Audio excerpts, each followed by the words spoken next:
Manifesting Paris Part 8. Um, so by the time I went back to Shanghai from my Paris trip, my solo Paris trip, I couldn't make up my mind whether to go or not.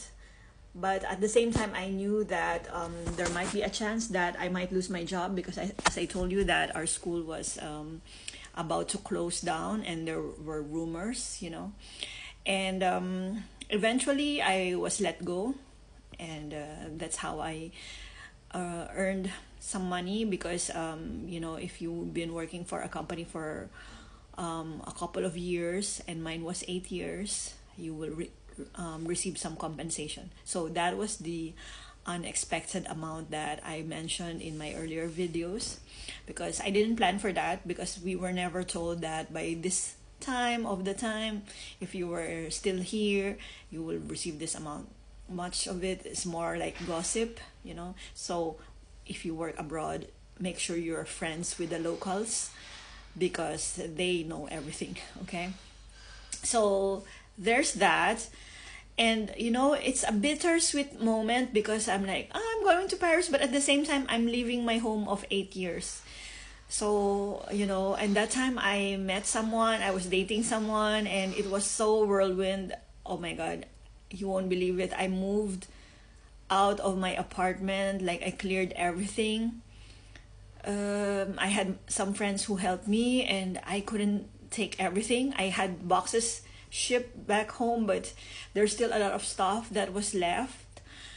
And I wish I did it before, but I don't know where I would sleep if I do that. So that same day that I had to fly back home, I cleared my apartment. And so my friends, like, I said, just take everything, please. Just clear my room. I don't know. So that's what happened. And on my way to the airport, I didn't have time to say goodbye to a lot of my friends. I was crying. And then this taxi driver, he decided my Chinese is good enough, and he talked to me until the airport. Oh my God, Shanghai, until to Pudong Airport. Oh my God, if you're from Shanghai, you will understand. And my Chinese is not that good. But somehow, I don't know how I managed to have a conversation with Shifu and there. So when I got back in Philippines and I had all this money, I decided to open a small shop.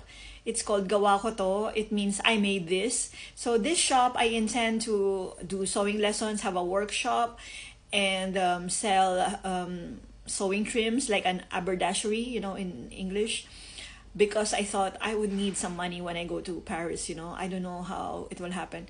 But at the same time, I'm also not 100% convinced that I will go to Paris, because I thought, where will I get the money? I use it on this shop.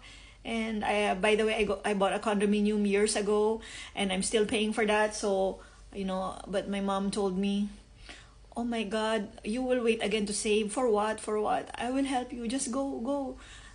Follow your dreams." I really love my mom. Thank you, mom, so much for supporting me. So there you go. I came from Shanghai. I went to Philippines, back home. It's less than a year before going back to France. Before going to France, and I still that my people might think, why did you do this? You're leaving for France. Oh yeah, by people I mean my brother. He was saying, why would you do this? Just go directly to France. Why are you doing so many things? It's because I don't wanna.